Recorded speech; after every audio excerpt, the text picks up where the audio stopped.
Listo. Entonces, por favor, tienen el tiempo. Adelante. Vale, listo. Entonces, buenas tardes. Mi nombre es Juan Sebastián Arteaga Aldana y me acompaña mi compañero Alejandro Nino Chaparro. Nosotros venimos a exponerles métodos kernel para análisis de grafos y algunas nociones de modelización y predicción en procesos dinámicos con grafos. Entonces, como para entrar en contexto, a lo largo del curso vimos como diferentes técnicas de análisis estadístico para estos datos relacionales. Y la idea con estos métodos es involucrar las metodologías kernel para ver cómo se comportan las interacciones de los atributos de los nodos o de los individuos de estudio que estemos analizando entre sí, ¿sí? Entonces esta es una extensión más de la exposición anterior. Algunos ejemplos de aplicación como para tener idea de cuáles son los fenómenos en donde puede impactar. Entonces, los comportamientos y creencias de las personas pueden estar fuertemente influenciados por las interacciones en su comunidad.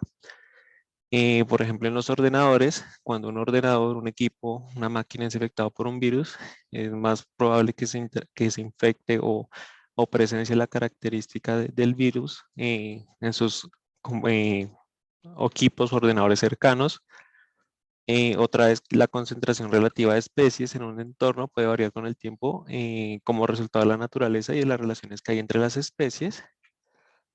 También puede ocurrir que, digamos, si tenemos un circuito, eh, pues no sé mucho, digamos, de circuitos, pero digamos, sí sé que si una parte del circuito falla, todo el sistema empieza a fallar de manera de cascada. Entonces, digamos que esa es otra forma de interacción. O, por ejemplo, en la difusión del conocimiento. Cuando un chisme, un rumor o un mensaje se divulga entre una comunidad. Entonces, digamos que este es como el contexto o los ejemplos de aplicación en donde que pretende como abordar esta metodología para estudiar.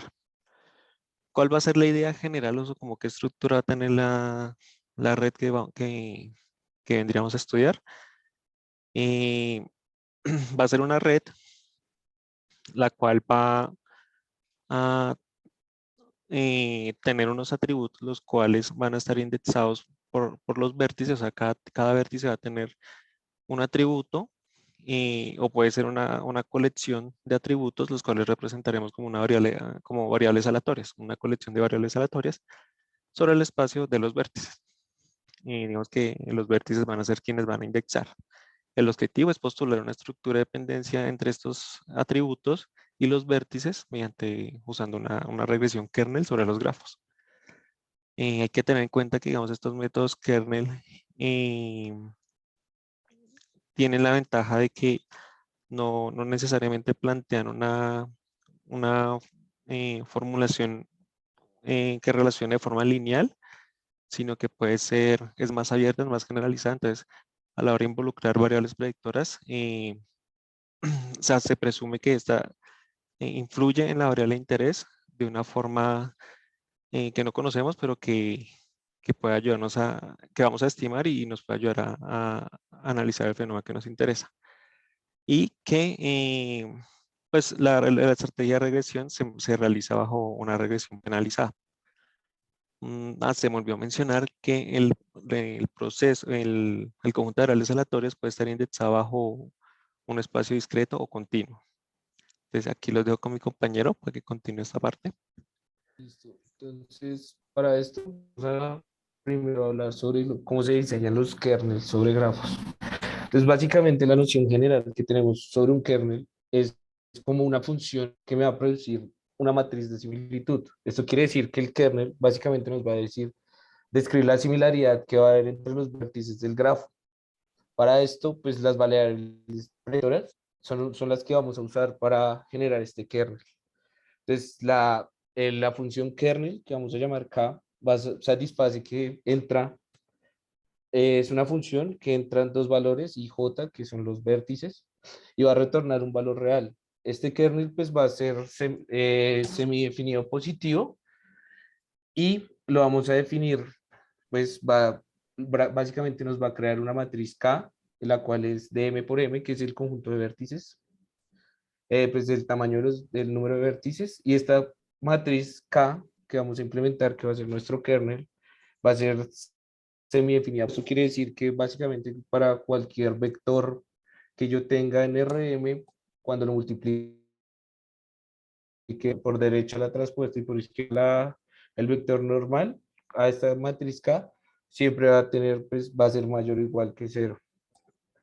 Esto quiere decir, pues, la matriz semidefinida positiva. Ahora, básicamente, ¿cómo vamos a estudiar las similitudes de una red con la regresión de kernel? Primero que todo, para considerar las similitudes, lo que vamos a aplicar es el laplaciano, y este vamos a definirlo como una matriz L, donde va a tener dos términos, la diferencia de dos términos. Uno va a tener en cuenta, pues va a ser la diagonal sobre la distribución del grado de los vértices, y la otra pues va a ser ya nuestra matriz de adyacencia de la red o el grafo que vamos a estar utilizando. Entonces, de esta manera nosotros vamos a definir nuestro kernel laplaciano como la matriz L, que es el grafo laplaciano, por así decirlo, y en el cual pues va a ser una inversa, un pseudo inverso del laplaciano. Entonces, algunas propiedades que vamos a tener del laplaciano es que en el momento que ya después se haga la descomposición ya después de que se calcule el laplaciano, se va a realizar una descomposición en la cual vamos a tener pues los vectores, una matriz generada que se va a llamar phi, va a estar asociada a todos los vectores propios del laplaciano, y una matriz sigma que va a tener asociado los valores propios, y cada valor propio va a estar dado pues en la diagonal, y estos van a ser valores propios asociados al laplaciano. Estas matrices del mismo modo pues van a ser del tamaño del número de vértices que tengamos en nuestra red. Entonces, cuando miramos el kernel laplaciano, básicamente lo que podemos ver es que vamos a hallar la inversa o pues pseudo inversa del kernel laplaciano.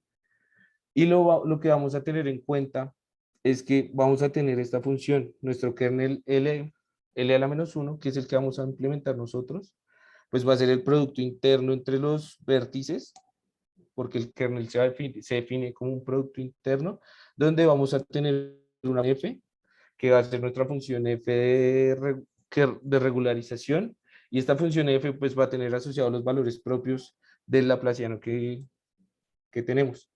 En este momento, pues vamos a definir esa función f como el inverso del valor propio, y si este valor propio pues va a ser 0, si este valor propio es diferente es igual a 0, entonces la función f va a tomar como peso 0. Entonces, básicamente, ¿cuál es la idea general? Entonces, la idea general que tenemos es que la regresión del kernel, vamos a tomar el proceso, como dijo mi compañero, de X, que son los atributos que vamos a tener sobre el grafo, y se va a tratar de predecir a partir de combinaciones de los vectores propios y con cantidades de la forma h igual y por beta. Entonces, lo que se va a seguir es una estrategia de regresión penalizada. Esto quiere decir que pues nosotros vamos a mirar más adelante, pues se va a explicar mucho mejor, que vamos a considerar la elección de dichas cantidades a partir de un beta, a medida que vamos a optimizar este beta para determinar pues cuál es la mejor regresión. Entonces, teniendo en cuenta con lo que dijeron nuestros compañeros anteriormente, vamos a tener, por lo tanto, es una red, como ellos explicaron anteriormente, pues son 241 interacciones y 134 proteínas, pues para nuestro caso relevante, vamos a tomar también la señal de cascada que ellos también tomaron, que es un vector binario, y algunas de estas proteínas pues van a tener ese atributo o no van a tener ese atributo de interacción intercelular. En esta gráfica se puede observar lo que es nuestra red, y donde algunos de los vértices del color azul y el color amarillo pues van a representar cuáles poseen este atributo y cuáles no poseen este atributo. Entonces, bueno, entonces como se dijo anteriormente, pues los compañeros dijeron, pues como definieron realmente, pues son las proteínas, y en nuestro caso de estudio pues vamos a usar las proteínas. Como se explicó, vamos a definir en este código, lo que vamos a tener es que vamos a tener el laplaciano a definir de esta manera. Del mismo modo que hicieron nuestros compañeros, pues vamos a tomar solo la componente gigante. Aquí en esta parte del código se encuentran pues los vectores propios del laplaciano, que se encuentra los vectores propios del laplaciano. Y vamos a mirar cuál es el comportamiento pues, de nuestra función f, que era pues, el inverso de los valores propios. Y según esto, pues vamos a determinar más adelante, vamos a mirar cómo es el comportamiento de esta función f. Aquí, miremos, control. Entonces, cuando miramos la función f, podemos observar que la función se atribuyen más los pesos para para un porcentaje bajo de los valores propios. Eso quiere decir que más o menos el 20% de los valores propios que estamos calculando en Laplaciano, pues van a ser realmente consecuentes para determinar nuestra predicción. Cuando vamos a ver más adelante, pues como se dijo, que el porcentaje de vectores propios es un poco, me enredé, perdón, estoy un poco nervioso. Entonces, un porcentaje poco de los vectores propios son los que van a realmente tener en cuenta nuestra estructura de K y los que pues van a influir más sobre nuestra estructura del kernel. Entonces, aquí como se puede observar, cuando tomamos los últimos 3 valores propios de nuestra función f, se puede ver que hay cierta segmentación sobre la red y donde se puede ver que hay una clara clasificación sobre los nodos. Entonces, como se pueden ver, estos nodos pues hacen parte del mismo grupo y estos nodos también están parte de la misma clasificación, por así decirlo. Cuando tomamos valores bajos, de los valores bajos que tenemos en la función de los valores propios, cuando tomamos los valores bajos de la función de los valores propios, aquí ya se puede observar que la segmentación ya no es tan clara. Entonces, por eso mismo era que nosotros decíamos que la red básicamente está gobernada sobre la estructura está gobernada más sobre los valores propios que sean mayores. Entonces, para crear esta gráfica, básicamente lo que nosotros hicimos fue tomar los vectores propios del Laplaciano y según esos vectores propios, pues el valor el tamaño del, pues va a ser el valor absoluto el producto interno del vector propio, pues eso se llama, pues va a ser, con multiplicar la raíz de eso por 15. Y aquí, pues, cuando miremos el kernel de lo que tenemos atribuidos, pues, cuáles son los valores propios que son positivos y cuáles son los valores propios que son negativos.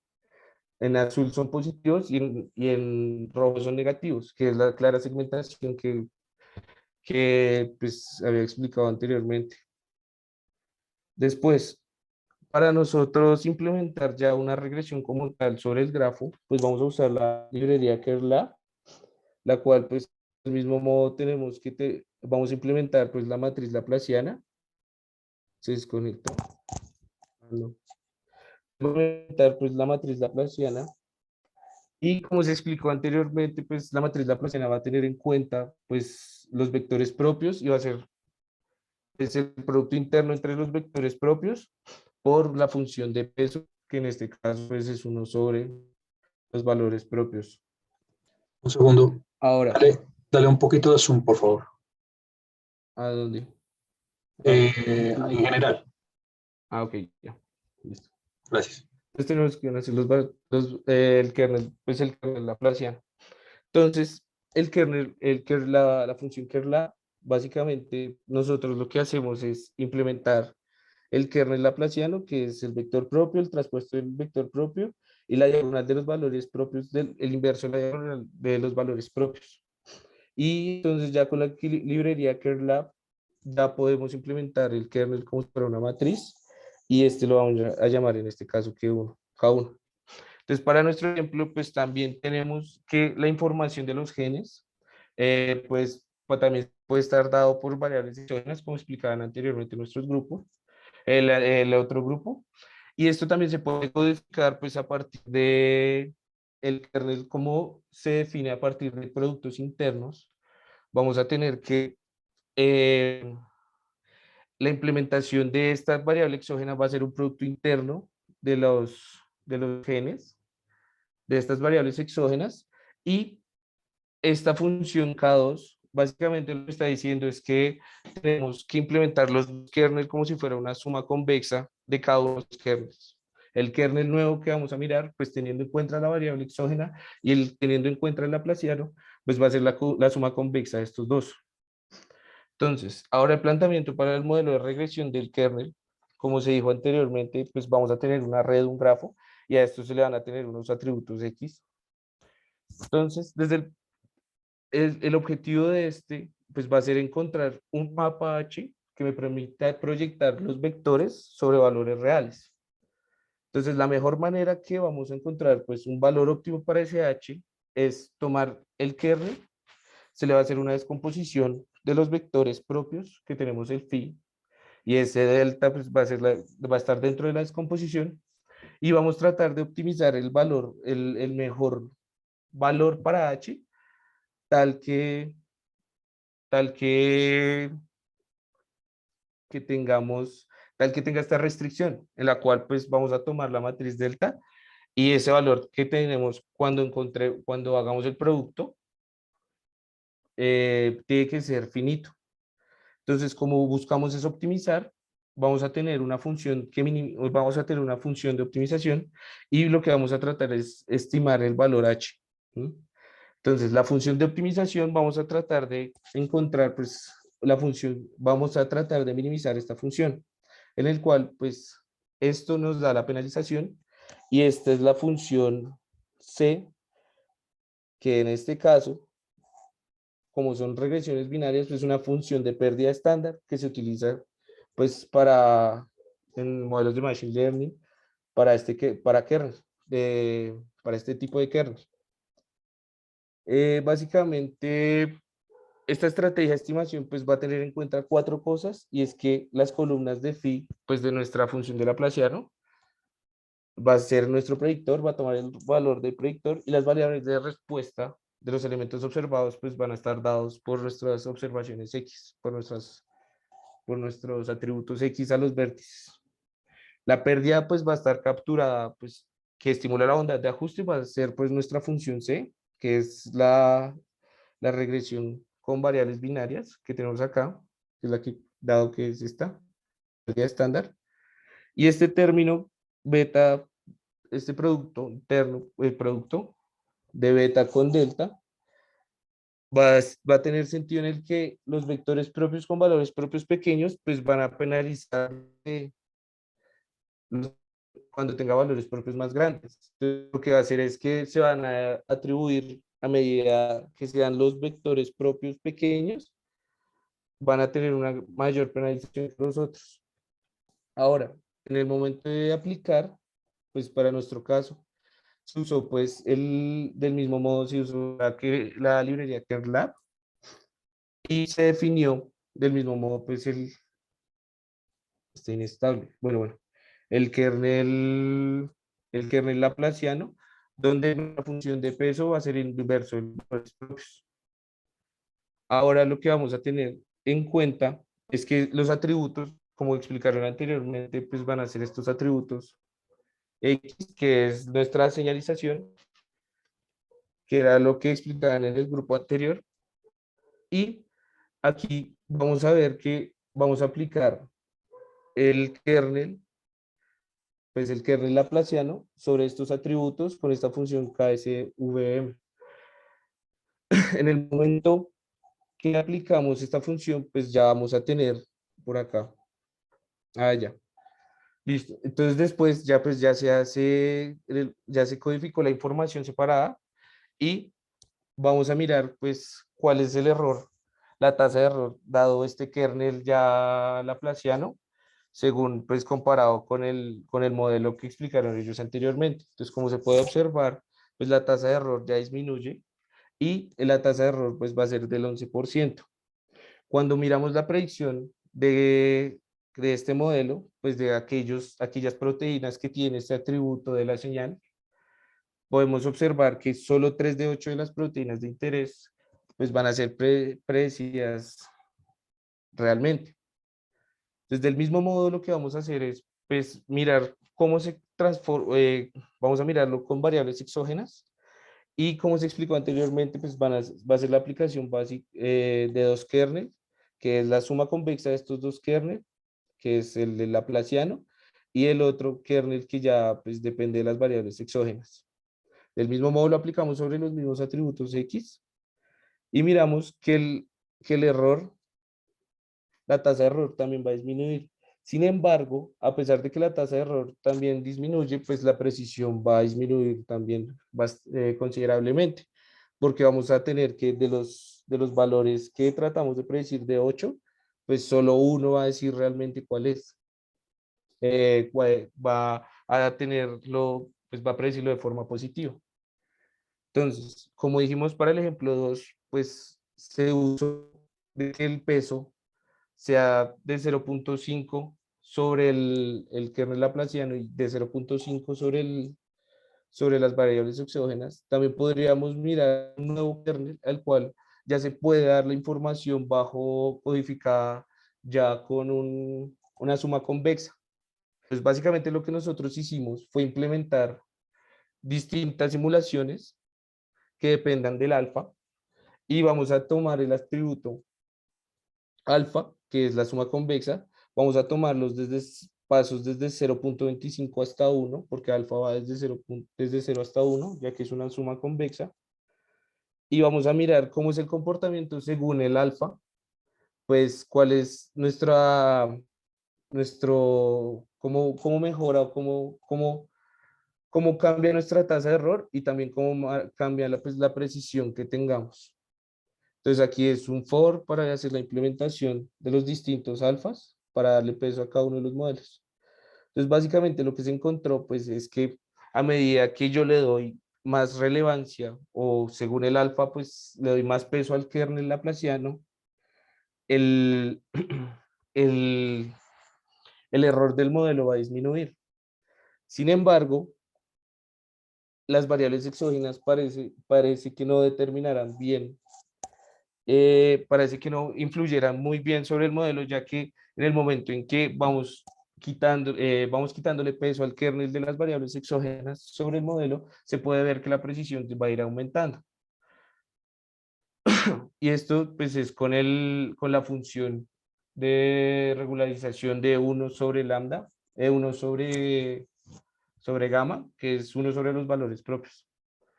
Ahora, como se mostró anteriormente, pues la función del laplaciano va a depender de f. Sin embargo, el laplaciano lo que nos va a inducir es una seminorma sobre f, que penaliza, pues me va a decir más o menos cómo son los cambios entre los vértices adyacentes.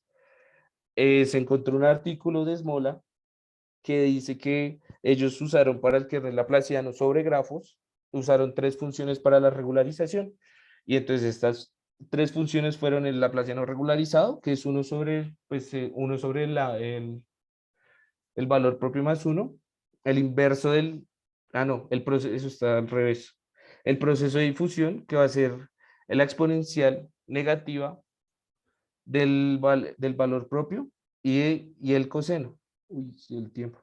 Bueno, entonces nosotros aplicamos del mismo modo sobre una suma convexa del kernel con la variable exógena y encontramos que, por un lado, no, primero se aplicó fue sobre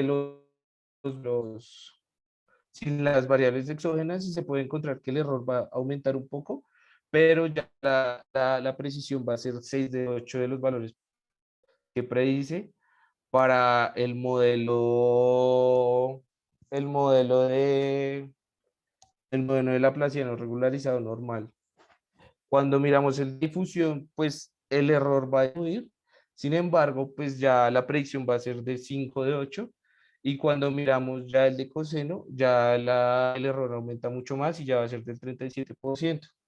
Del mismo modo, se implementaron las gráficas sobre todos sobre la suma convexa de estos y se encontró que el comportamiento a medida que se le quita como peso al kernel de las variables exógenas, podemos decir que el error también va a aumentar, pero a medida que le vamos quitando peso a las variables exógenas, la precisión va a aumentar sobre todos los casos. Y esto se hizo pues para el modelo de proceso de difusión, para el del coseno y para el inverso regularizado del laplaciano.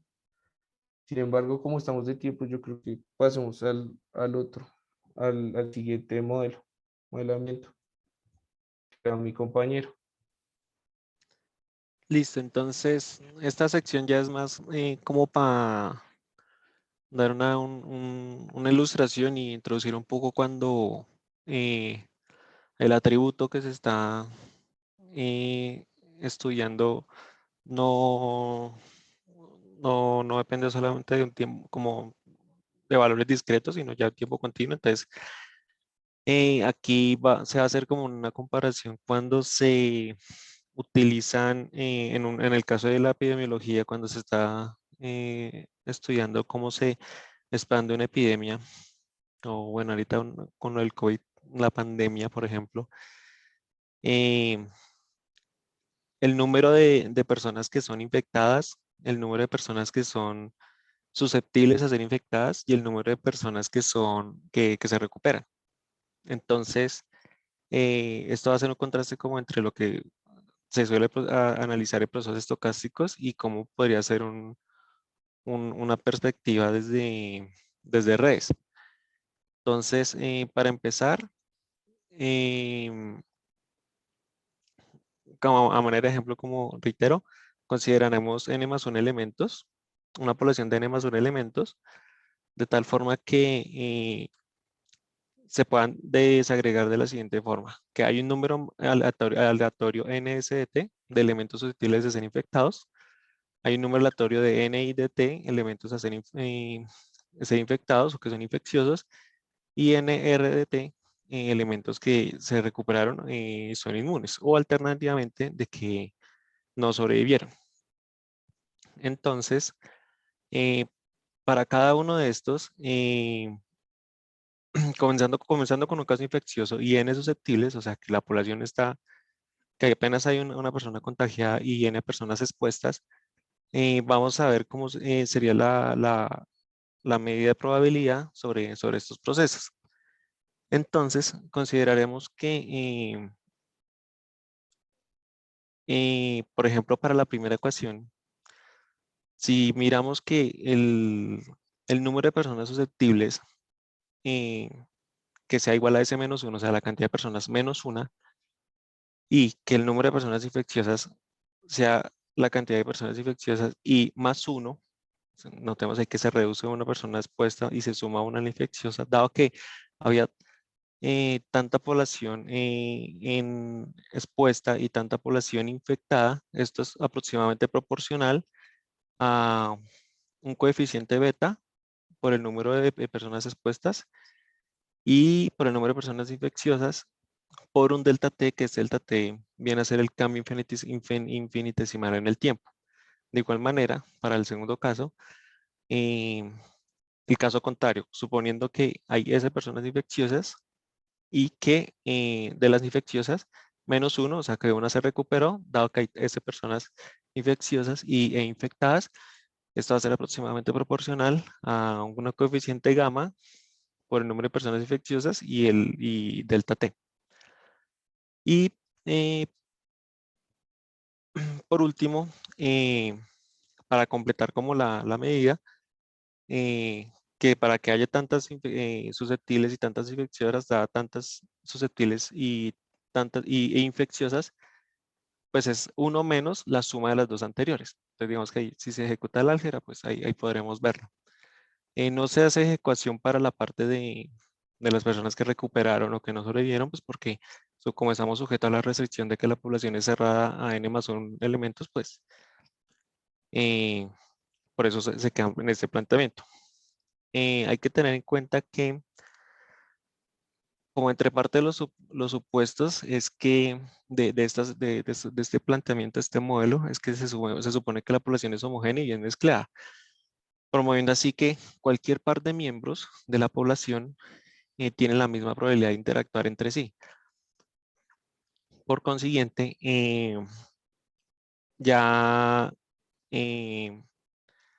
una formulación equivalente como del modelo afirma que dado S susceptibles e infecciosos en el momento T, el proceso permanece en el estado S sub I, entonces el tiempo de distribución de que puede cambiar un estado del proceso a otro es exponencial y el parámetro S tiene distribución exponencial y el parámetro de esa distribución exponencial pues va a ser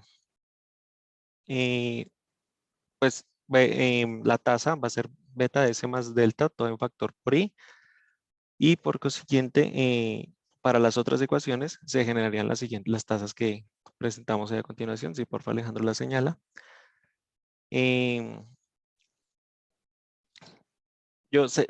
Pues yo no soy, no he visto el curso de procesos estocásticos, pero digamos que intenté como replicar lo que se plantea en este modelo. Este modelo se llamaba SIR. Sin embargo, lo encontré fue para el modelo SEIR, que lo que hace es desagregar un poco más la información en lo que es susceptibles, expuestos, infecciosos, recuperados y muertos. Entonces, abajo, por favor, Alejandro, muestras. Vemos el comportamiento. Mira el gráfico, por favor. Uy, reduce un poco el zoom. De que para la cantidad de personas que están susceptibles decrece exponencialmente. Para la cantidad de personas que fueron expuestas, la cantidad de personas, pues a medida que una decrece, la otra aumenta también exponencialmente. Y que particularmente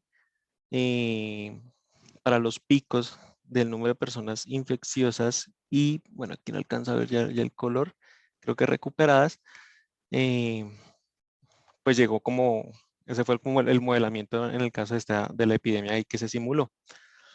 En cuanto al número de muertos, pues es la línea que está casi horizontal completamente, pues esto nos diría que realmente no fue mortal como tal la epidemia que se simuló.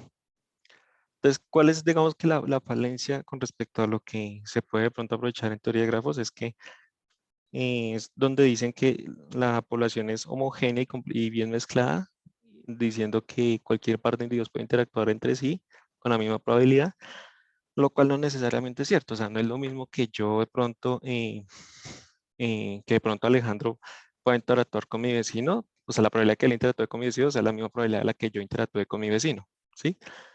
Digamos que esa es una consideración que no toma en cuenta, lo cual en las estructuras de redes sí lo toma en cuenta pues la cercanía y es algo que digamos que voy a presentar ahora al final. Porfa, sigue. De cómo pues ya la red digamos que es más fuerte en ese sentido. Entonces se plantea como la misma situación con los mismos con la misma población de N+1 individuos y con las mismas, una cantidad aleatoria de personas susceptibles, infecciosas y que se recuperaron o que no sobrevivieron. Y aquí partiremos es que la distribución no, sino la medida que tiene sobre sobre este atributo en particular para los individuos, tiene esta función por partes. ¿Sí? Entonces digamos que simplemente fue como una reescritura de la función. Entonces, ¿qué haremos para verlo esto desde el punto de vista de redes? Simularemos tres grafos. El modelo de grafos aleatorios de Barabás y Albert, el modelo de grafos aleatorios de Erdos-Reini y el modelo de grafos aleatorios de Watt-Strowatz o mundo pequeño como lo vimos en clase. Entonces, pues ahí en la sintaxis pues se ven las tres líneas. Bueno, planteamos una semilla para poder replicar el ejercicio. Con las funciones sample de la librería igraph, pues generamos las redes. Entonces, en estas redes lo que procuramos era que tuvieran la misma distribución en el grado y el grado promedio fuera igual.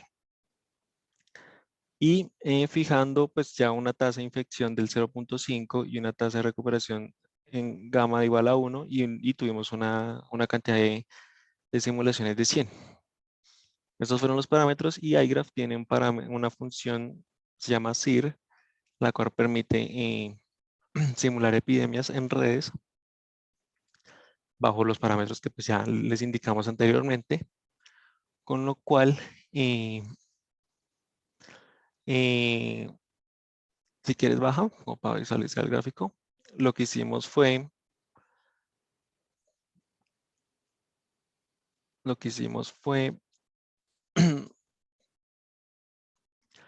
graficar cómo se estaba comportando para el caso de los infecciosos, la cantidad de personas que se iban contagiando a medida que iba pasando el tiempo.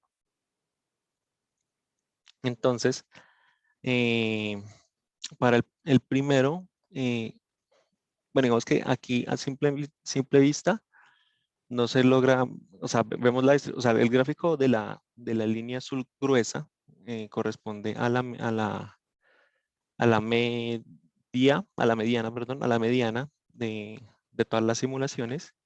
Los grafos, como las que están en azul más clarito, corresponden a las simulaciones y la gráfica punteada corresponde como a las bandas de confianza que le creamos al estadístico, que en este caso fue la mediana. Lo mismo hicimos para los otros dos. Vemos que, por ejemplo, en el caso si bien las dos tuvieron como un comportamiento similar, la tercera tuvo un comportamiento más cíclico, la de mundo pequeño, lo cual nos llamó la atención.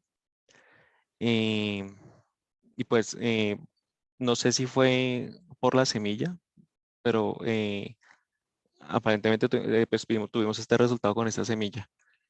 Y contrastando como los tres gráficos en un solo plot, porfa, si puedes bajar, vimos que la epidemia, pues esta epidemia que particularmente simulamos, alcanzó el pico primero para el modelo de Barabás y Albert, que es el amarillo, y seguido del pico que luego lo alcanzó seguido Ardós Rainey y ya al final el de mundo pequeño. Entonces, digamos que es como la forma de contrastar de que cómo se vería desde una perspectiva de procesos estocásticos cuando no se considera la interacción que pueda tener un par de individuos, y en el caso de redes que pues la misma estructura de la red pues ya me habla un poco más de cómo se relacionan estos individuos. Y bueno, digamos que esas serían como las conclusiones importantes de esta sección y ya, eso sería todo. Muchas gracias por su atención. Bueno, muchas gracias. ¿Alguien tiene algún comentario antes de yo dar los míos?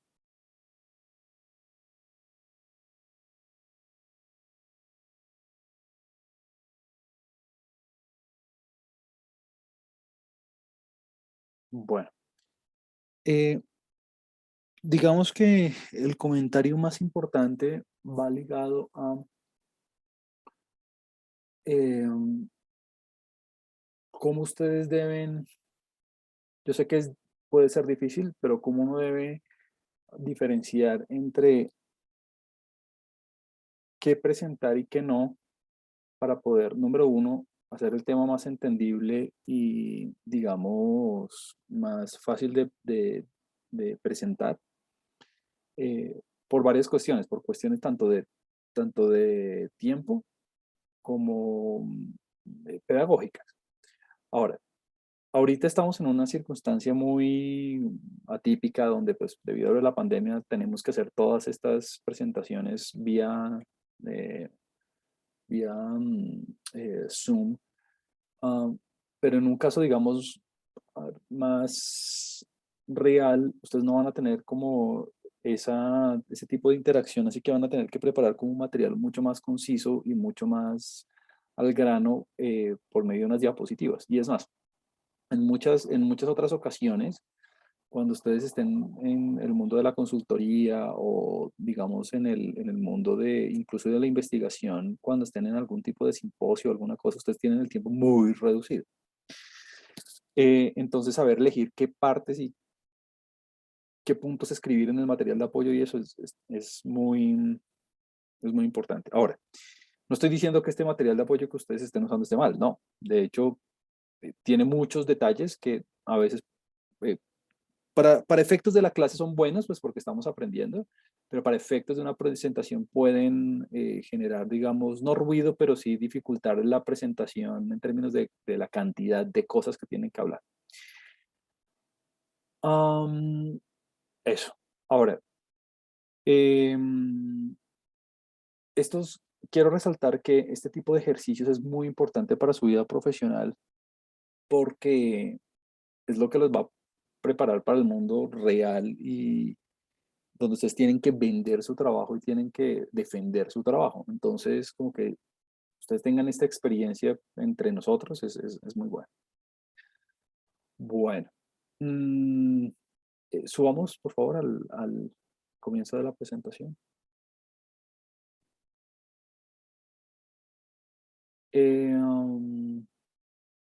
Diría yo que mi mayor observación es que hay un montón de material, tienen muchísimas cosas, pero mm, para próximas oportunidades procuren eh, mejorar un poco la anotación en términos de que, digamos, los vectores con negrillas y cosas de ese estilo, ser como más estrictos en ese sentido y ser más concisos en la escritura, ¿no? Como que hay mucho texto, hay demasiado texto. Pero, repito, para el efecto de la clase y de lo que estamos haciendo, pues creo que no sobra, pero sí hay demasiado texto. Bueno, ¿alguien tiene algún comentario acerca de la teoría o del ejercicio o de la parte práctica?